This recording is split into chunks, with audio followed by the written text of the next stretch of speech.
मेरे हनुमान बाबा जो थे, बजरंगी जो थे, एक वृक्ष की आड़ में छिप गए।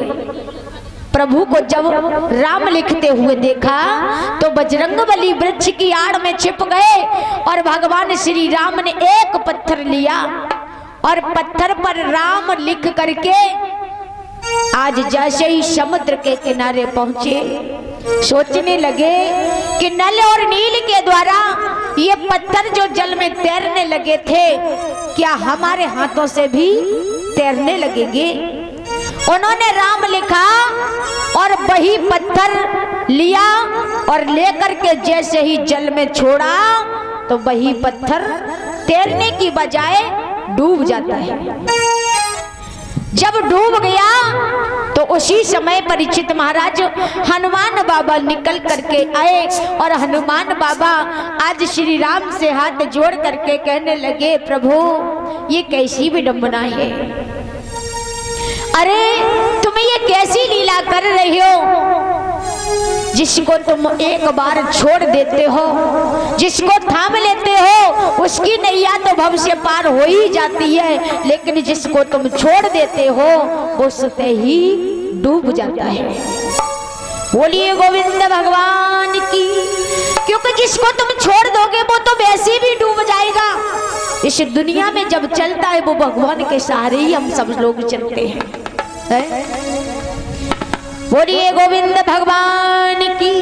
ऐसा संदेह पैदा हुआ, इधर सती के हृदय में भी संदेह पैदा हो गया है। तो भगवान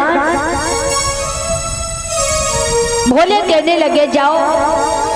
दूसरी बात ये आती है, ऐसो रामचरितमानस में 5 नारियां बताई गई और ये 5 नारियां भगवान को पाना चाहती हैं। कौन सी हैं? पहली नारी सती हुई और दूसरी नारी सीता हुई और तीसरी नारी शूर्पणखा हुई और चौथी नारी सबरी हुई और 5वीं नारी स्वयं प्रभा।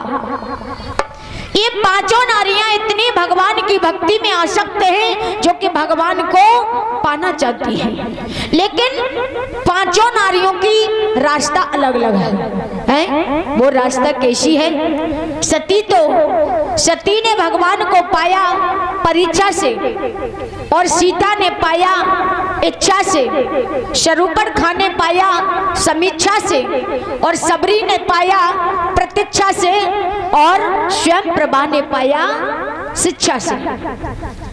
ये 5 नारियां प्रभु को पाना चाहती हैं और इधर सती भी भगवान का आज कैसा उनके हृदय में संदेह हुआ है।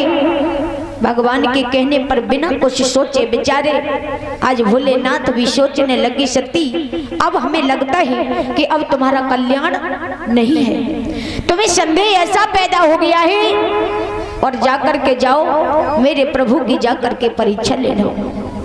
उसी समय मैया सती चली हैं।